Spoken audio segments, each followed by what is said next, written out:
తాకట్లో ఉన్న మీ బంగారాన్ని విడిపించి ఆ రోజు ఆన్లైన్ రేటుకి కొంటాం. Sharma gold company.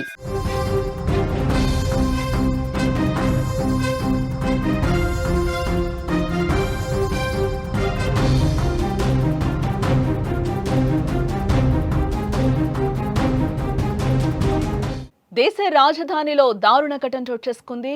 కల్కాజీ మందిర్ వద్ద సేవకుడు హత్య జరిగింది. ప్రసాదం పెట్టలేదని దుండగులు కొట్టి చంపారు. ఆ దాడి దృశ్యాలు కూడా భయపెడుతున్నాయి అందరినీ. మృతుడు యోగేంద్ర సింగ్ కూడా గుర్తించడం జరిగింది. ఆలయంలో 15 ఏళ్లుగా సేవలు చేస్తున్నారు యోగేంద్ర సింగ్. నిందితులను కఠినంగా శిక్షించాలంటూ కూడా డిమాండ్ చేస్తున్నారు. పగల్లేదు, ప్రతీకారం లేదు, పాత కక్షలు అసలే లేవు. కానీ ఓ వ్యక్తి జీవితాన్ని నిమిషాల్లో ముగించేశారు. చిన్న గొడవ ప్రాణం తీసేలా చేసింది. దేశ రాజధానిలో జరిగిన ఘోరం తీవ్ర భయాందోళనకు గురి చేస్తోంది. ప్రసాదం కోసం జరిగిన వివాదంలో ఆలయ సిబ్బందిని కొందరు యువకులు కొట్టి చంపారు. ఉత్తరప్రదేశ్లోని హర్దయ్ నివాసి అయిన 35 ఏళ్ల యోగేంద్ర సింగ్ గత 14 నుండి 15 సంవత్సరాలుగా కల్కాజీ ఆలయంలో సేవాదారుగా పనిచేస్తున్నాడు. శుక్రవారం రాత్రి 9:30 ప్రాంతంలో కొందరు యువకులు ఆలయానికి వచ్చి ప్రసాదం కోసం గొడవకు దిగారు. ఇది కాస్త తీవ్రమైన ఘర్షణకు దారితీసింది. దీంతో యోగేంద్ర సింగ్ పై దాడి చేశారు. కర్రలతో విచక్షణారహితంగా కొట్టారు. బాధితుడిని వెంటనే ఎయిమ్స్ ట్రామా సెంటర్కి అయితే తరలించగా అక్కడ చికిత్స పొందుతూ కూడా ఆయన ప్రాణాలు కోల్పోయారు. సీసీ కెమెరాలు రికార్డైన ఆ దృశ్యాలు భయానకంగా ఉన్నాయి.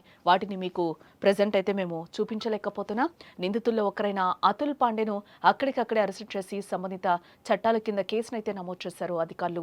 మిగిలిన నిందితులను గుర్తించి పట్టుకోవడానికి పోలీసులు అయితే ప్రస్తుతం ప్రయత్నిస్తున్నారు. వారిపై బిఎన్ఎస్ సెక్షన్ 103/1/3/5 కింద కేసు నమోదు చేసినట్లుగా పోలీసులు చెప్తున్నారు.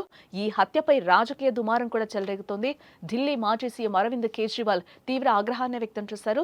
ఢిల్లీలో ఎవరైనా సురక్షితంగా ఉన్నారా లేదా అని ఆయన బీజేపీ ప్రభుత్వాన్ని నేరుగా ప్రశ్నించారు. ఇది పూర్తి బీజేపీ ప్రభుత్వం శాంతి భద్రతల వైఫల్యమని కూడా ఆయన విమర్శించారు.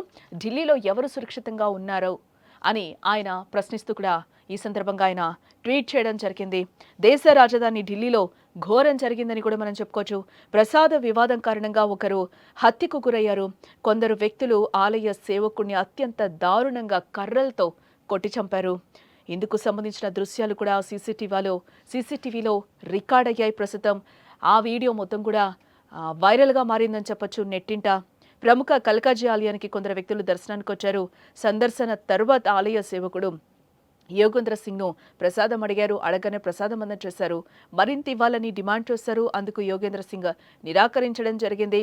దీంతో ఒక్కసారిగా ఆ యువకులు గొడవకు దిగడం జరిగింది. విచక్షణ మరిచిన ఆ గ్యాంగ్ కర్రలు తీసుకొని ఆలయ సేవకుడిపై దాడికి పాల్పడ్డారు. ఒక్కడిని చేసి మూకుమ్మడి దాడికి పాల్పడ్డారు. అక్కడికక్కడే యోగేంద్ర సింగ్ ప్రాణాలు కోల్పోయినట్లుగా కూడా సమాచారం. ఇందుకు సంబంధించిన దృశ్యాలు సీసీటీవీలో రికార్డ్ అయ్యాయి. బాధితుడు ఉత్తరప్రదేశ్లోని హర్దయ్ జిల్లాలోని ఫటేపూర్ ప్రాంతానికి చెందిన యోగేంద్ర సింగ్గా పోలీసులు గుర్తించడం జరిగింది. ఈయన గత 14 నుంచి 15 సంవత్సరాలుగా కల్కాజీ ఆలయంలో సేవాదారుగా కూడా పనిచేస్తున్నట్లుగా చెప్తున్నారు. భక్తులకు ఆచారాలు నైవేద్యాల విషయంలో సహాయం చేస్తూ ఉంటారు ఈయన. కానీ కొందరు దుండగులు అకారణంగా కొట్టి చంపేశారు. పోలీసులు కేసు నమోదు చేసి నిందితుల కోసం అయితే గాలిస్తున్నారు. స్థానికులు బాధితుని ఆసుపత్రికి తీసుకెళ్లిన ప్రయోజనం లేకుండా పోయింది. అప్పటికే మరణించినట్లుగా కూడా వైద్యులు చెప్తున్నారు. తగిన బిఎన్ఎస్లోని సంబంధిత సెక్షన్ల కింద కూడా పోలీసులు ఇప్పటికే కేసులైతే నమోదు చేయడం జరిగింది.